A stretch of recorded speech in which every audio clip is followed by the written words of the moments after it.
अहोई अष्टमी 2020। आज हम आपको अहोई अष्टमी के बारे में जानकारी दे रहे हैं। आइए जानते हैं कौन है माँ अहोई। अहोई अनहोनी शब्द का अपभ्रंश है। अनहोनी को टालने वाली माता देवी पार्वती हैं, इसलिए इस दिन माँ पार्वती की पूजा अर्चना का विधान है। अपनी संतानों की दीर्घायु और अनहोनी से रक्षा के लिए महिलाएं ये व्रत रखकर साही माता एवं भगवती पार्वती से आशीष मांगती हैं। आज के दिन महिलाएं अहोई अष्टमी का व्रत रखती हैं। आज शाम पूजा के समय उनको साहूकार परिवार की कथा अवश्य सुननी चाहिए।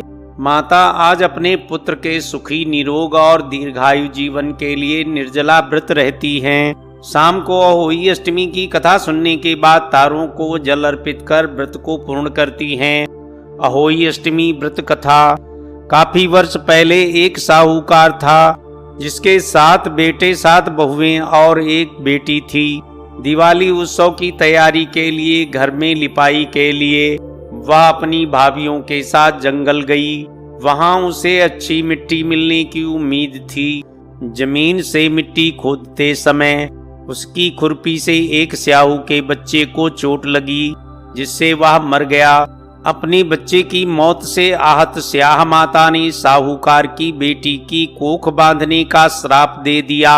इस पर लड़की ने अपनी सभी भाभियों से कहा कि आप में से कोई एक अपना कोख बंधवा ले।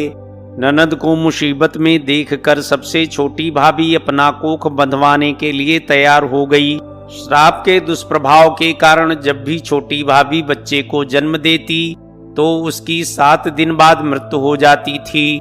इस तरह से उसके 7 बच्चों की मृत्यु हो गई।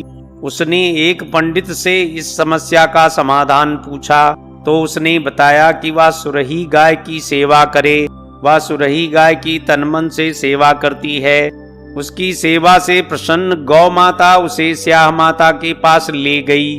तभी रास्ते में उसकी नजर एक सांप पर पड़ती है। वह एक गरुड़ पंखनी के बच्चे को डसने जाता है। तभी वह उस सांप को मार देती है। उसी समय गरुड़ पंखनी आती है। वहां खून देखकर उसे लगता है कि उस महिला ने उसके बच्चे को मार डाला है। इस पर वह अपनी चोंच से उस महिला के सिर पर वार करने लगती है। इस पर वह महिला कहती है कि तुम्हारे बच्चे सुरक्षित हैं, सांप से तुम्हारे बच्चों की जान बचाई है। यह सुनकर गरुड़ पंखनी को अपनी गलती का एहसास होता है तो वह पश्चाताप करती है।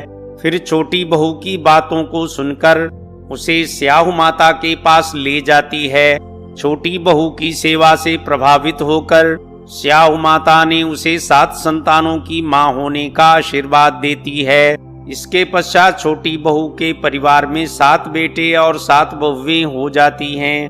भरा पूरा परिवार हो जाता है। बोलो अहोई माता की जय। दोस्तों, यदि आप हमारे चैनल पर नए हैं तो इस चैनल को सब्सक्राइब करें और बेल आइकन को दबाएं, जिससे सभी वीडियो प्राप्त होती रहे। यदि आपको यह वीडियो पसंद आया हो तो इसे शेयर एंड लाइक करें। अहोई अष्टमी पूजा की तैयारियां सूर्यास्त से पूर्व ही संपन्न होनी चाहिए। सर्वप्रथम